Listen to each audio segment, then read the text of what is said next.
y a exactement une semaine, la Réunion se trouvait sous l'influence du cyclone tropical Batsirai. Un cyclone qui a causé bon nombre de dégâts sur l'île et dans le nord où il a laissé des traces importantes de son passage. La municipalité de Saint-Denis, mobilisée dès les premières heures, a poursuivi son travail d'accompagnement et de protection de la population. Aussitôt la phase de sauvegarde enclenchée, la maire et ses équipes se sont rendues sans attendre sur le terrain. Retour sur la pré-Batsirai à Saint-Denis. Vendredi matin, 9h, réveil difficile à Saint-Denis. L'alerte rouge vient d'être enlevée, mais les routes restent marquées par le passage du météore. Objectif pour la municipalité, sécuriser les voies de circulation qui seront très rapidement réempruntées par les automobilistes et les piétons. En cellule PCS et sur le terrain, les services techniques sont à pied d'œuvre. Les équipes sont sur le terrain depuis très tôt ce matin, donc avec bien sûr des laissez-passer. Et donc l'essentiel de leur action à l'heure actuelle, c'est de dégager les voies de circulation pour permettre aux secours de venir en aide effectivement en cas de besoin aux familles. Et nous sommes sur les différents secteurs, donc sur Saint-Denis particulièrement, tous les hauts a été très touché par ce cyclone. Et nous avons énormément de voies à dégager. Et donc les équipes ainsi que nos prestataires sont sur place et en action. Nous avons été contactés jeudi soir par la mairie en disant de tenir nous prêts dès qu'ils lèvent l'alerte rouge pour que nous intervions sur les secteurs. Ce matin, nous avons été amenés à Piton-Bois-de-Neuf, route des Ananas. Là, il y a quand même pas mal de dégâts là-haut aussi. Et là, nous sommes dans la rue Géranium. Donc comme ça, tu vois, on a beaucoup d'arbres tombés.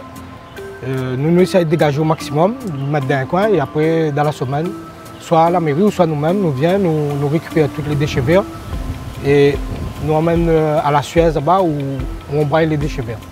Entreprises, services techniques de la ville, mais aussi la maire et ses élus en personne se sont rendus dans chaque secteur, les bas comme les hauts du chef-lieu, afin d'évaluer l'ampleur des dégâts. Une facture qui s'élèverait à 10 millions d'euros. En premier, voir les voiries qui étaient enclavées. Après, c'est de déblayer les autres voiries ou donner l'accès aux gens, 9h. Donc on a commencé. Repérage aussi de tous les points où il y a les câbles, les fils, où il y a dangerosité pour que les gens puissent circuler. Merci à tous nos agents présents ce matin qui sont là pour s'investir, pour que les administrés puissent être dans les bonnes conditions. Et c'est ça la proximité. Je suis sur le terrain là à la Bretagne avec Virgile Kichelin. Pourquoi je suis là? Pour montrer d'abord qu'il y a des conséquences de ce cyclone pour la ville de Saint-Denis. À l'heure où nous parlons, nous avons estimé, mais vraiment à grande louche, plus de 10 millions d'euros de dégâts pour la ville de Saint-Denis. Et je pense que l'addition va encore s'alourdir. Il y a de vrais problèmes d'investissement aux sorties d'un cyclone, mais qu'on dit et qu'on répète.